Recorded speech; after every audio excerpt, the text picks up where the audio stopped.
Hello. How you doing? It's Thursday, I think. Yes, Thursday.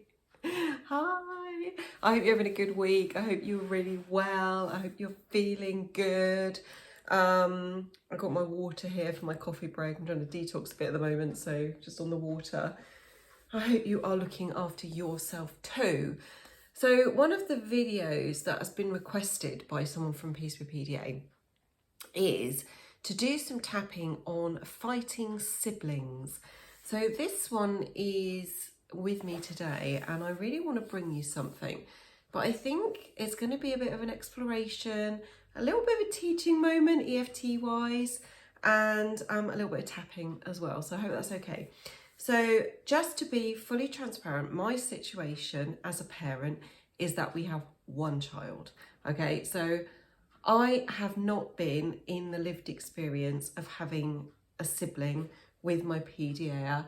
I have had situations where we've had her friend to stay for a few days who is, they're very close, a bit like siblings, and she comes to stay, and I see the benefits and the tensions that arise for her, the struggles of sharing that space, of sharing her control, sharing a parent and all that stuff, but we haven't got siblings. So I can't speak with that hat on as a parent. I did grow up with lots of siblings, and looking back, it's interesting to notice where there was a lot of unmet needs because of unrecognised neurodivergence and and all the things that created. So I have very much a personal experience of fighting siblings from my own life. So I just wanted to be transparent about that before I begin, because there's nothing more annoying, is there, than someone sitting there trying to give you advice about something and that they know absolutely sweet F all about, and I'm not here to give you any advice about anything. But I just wanted to be transparent as I just walk into this topic. Okay, so when it comes to siblings fighting or squabbling or not getting on, I think this brings me into an opportunity to talk to you about EFT tapping and how you can really work with this. Because siblings fighting is a really big topic.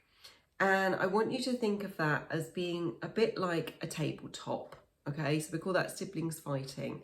And then you're going to have legs that are propping up that table.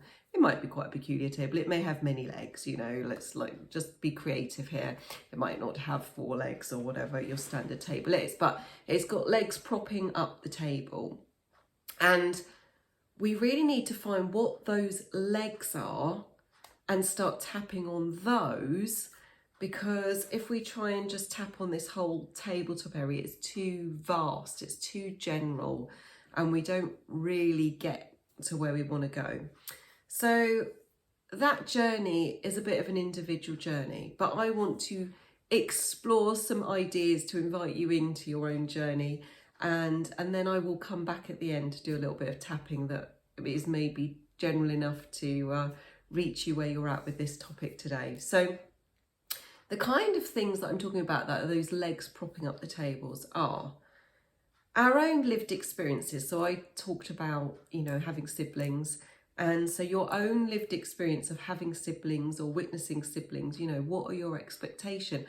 I definitely noticed, thinking about this, that I had an expectation of siblings of really quite fighting and squabbling a lot and being quite physically fighting, because that was my lived experience growing up with lots of brothers.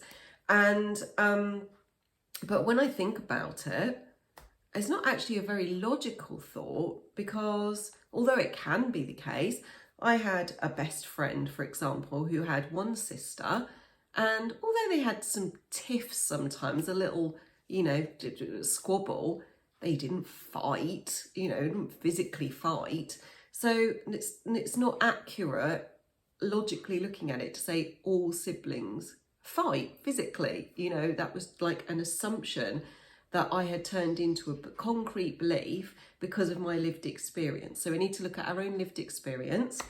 We also need to look at the culture of our family, our community, you know, our religious background, you know, all of that stuff that makes up our norms and our values. You know, what are our expectations that have come through that? And it can be really difficult to see it sometimes because we're in that echo chamber of like only seeing what we know, but other people have other experiences. And so it can be really good to look at, you know, what are my expectations here? What are the values? What are the beliefs that I've taken on board? And they may be several legs of that table.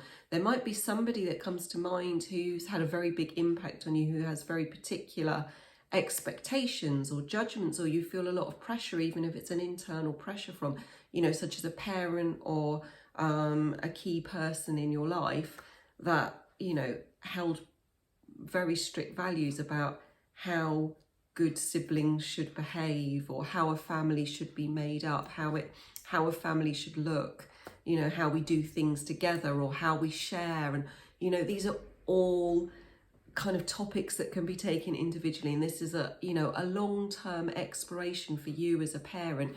You're deconditioning around what your expectations are. And I just wanted to name some of those because really the journey for us as parents, that as far as I'm concerned to invite you into, is always first, the journey of being aware, becoming conscious of our own stuff and deconditioning, letting go of the stuff that really isn't serving us anymore, that isn't necessarily relevant, that isn't bringing us into a place of feeling peaceful and free and joyous in our parenting journey. And so I believe that getting lined up with who you really are now is always the biggest and the most important step. From that place, then you're open and receptive to look at things with new eyes. And then it might be that there's somebody there who is an expert, who's written something, or someone you can work with, or a friend, or just something that you notice, something you look at differently, that can move you in your journey to having a more peaceful household and a more, I don't even want to put that on it, a more peaceful household, I guess, may support you in creating more peace in yourself when it comes to looking at your children and their sibling relationship. And it might be that this journey of tapping or exploration and awareness and lining yourself up is all you need in that. And actually their behaviour may carry on being exactly the same, but you view it differently. So that's one possibility. But I'm not saying that it won't lead to change. Sometimes it does lead to change. Sometimes we're ready to change, and actually changing our energy, changing the space we hold, changing the dynamic of the family is something that we're ready for. And that's why this is coming up for us, you know, on our emotional journey. And we're ready to take that leap to make some kind of change, but the change has to start with us. So I'm not going to be giving you any advice about what to do about fighting siblings, but I am going to recognise that I see how challenging it is, particularly for our families. And I see the fatigue, the exhaustion, the exasperation, the depression, the anxiety, the worry, you know, all of these feelings that come from those situations, and how grueling it is when you're there as the parent, carer, person anyway, who is, you know, continually in that environment. But I also notice as well that a lot of the draining can come from our expectation or our pressure. Excuse me, I'm still clearing my chest at the moment. Expectation and pressure to do something, to be something different, to be doing better, the judgments we put on ourselves that we're really not doing well, that we're not a good parent, that we're not okay, that we're failing our children, or that our family are judging us, and all that pressure, whether it's internal or coming from the outside. Ultimately, it's all internal because it's our perception of what's coming from the inside. So ultimately, it is all internal. But I recognise, you know, that it can feel like that pressure cooker. And that's what I want to do some tapping with you on today. If you are feeling tuned into this, if you would like to, if like me, you've only got one and you don't relate to the sibling rivalry, I'm quite sure that you relate to situations you're in, whether it's in a group or whether it's with cousins or whether it's with friends or even other adults, you know, where there's this, sometimes it's our partner, isn't it? You know, and it's that tension and that growling at each other or physical fighting or just, you know, rubbing up against each other and that tension that's there. So I'm sure you can relate to something around this area. So just notice that for yourself. And when you're ready, you can start tapping on the side of your hand underneath your little finger and just say, and even though I feel so much pressure and I've no idea what to do, I deeply and completely accept myself. And even though I have no idea what to do differently and I feel like I'm getting it all wrong, I deeply and completely accept myself. Even though I feel so much pressure and judgment and expectation, and I feel like I'm just getting it all wrong and I'm making it worse and I can't get a break, and I deeply and completely accept myself. Okay, and now you can go up to your eyebrow and just tapping here and just say after me, this pressure I feel. And I invite you to notice if the pressure is showing up in your body too and on the side of the eye. And say, this pressure I'm feeling. Good. I'm a really firm tapper. You don't have to do it like this. I forget how firm I'm doing it and people think they have to copy me. Under the eye, just very gently stimulating the point. It's just fine. Okay. And just notice this pressure. Notice this feeling. Notice a particular people might be coming to mind. Good. And under the nose and say, this pressure. Good. On the chin, this pressure I feel. Good. On the collarbone, this pressure I feel. And under the arm, this pressure I feel. And on the head, this pressure I feel. I feel like I put my camera up at a really stupid angle today. I look like a little mini on my seat here. Never mind. That's how I come today. You must take it or leave it. I know you don't mind at all. It's just my self-consciousness of looking on the camera and thinking, I look really like little in my chair. Okay, so deep breath, just relax. Just allow that to settle. And I feel like one more round is going to come. So we're just going to go straight back up to the eyebrow and say, this pressure that I feel, this pressure that I put on myself. And on the side of the eye. And I choose to relax.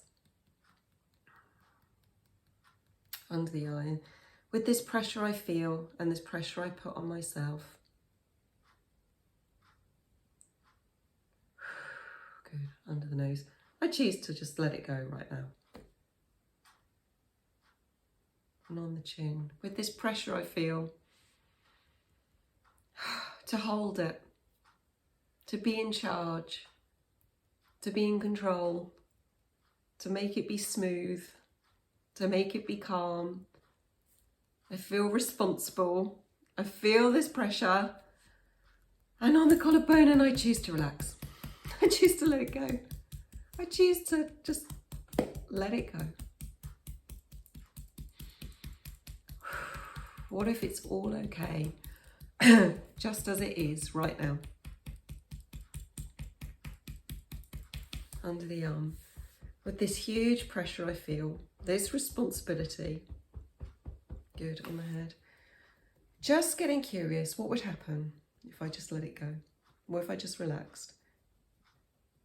What if I just let it go? Just for now, just for this moment. I know everyone has to be safe. Maybe there's a couple of things I need to do to just make sure everyone's got a safe space. I can release this pressure. I can let it go. I can let it go. Just for now. Just this time. Just trying it on for size. Okay, good. You can have a shake. You can just have a deep breath. You can just allow that energy to move, that pressure to release, like a pressure cooker. Let the steam go and just see where it settles. Just a little experiment. You know, what if I just found peace in myself and stopped trying? I just wonder what would happen in that space.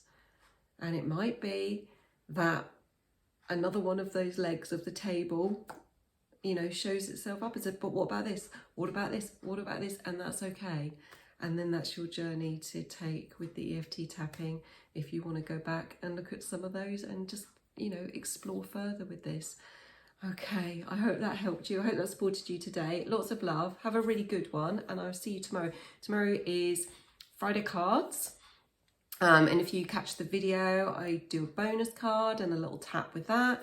And we'll have our group chat starting in the evening. So if you're not a member at Peace with PDA on Facebook, come and find us there. And you're very, very welcome to join our community. All you need to do is to show up as you if you're a parent or primary carer to someone you believe, maybe PDA. Okay, bye.